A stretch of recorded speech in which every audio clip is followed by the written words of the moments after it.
यही कि हम खतीजा बाजी की हैसियत के मुताबिक नहीं और वो हमसे रिश्ता नहीं जोड़ेंगी।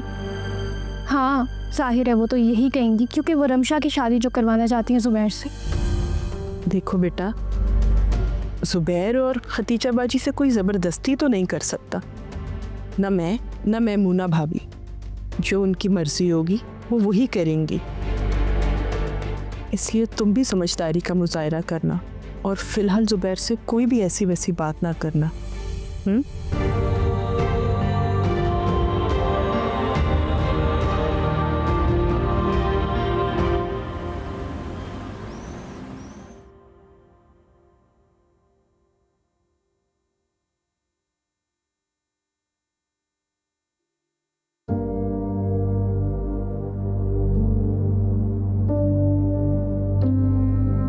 क्यों सर पे खड़ी हो?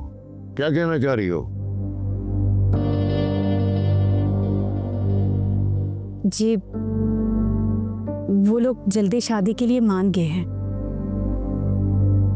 उन्हें बता दिया था कि हम सादगी से सब कुछ करेंगे। जी वो इस पे भी मान गए हैं। चलो अच्छी बात है।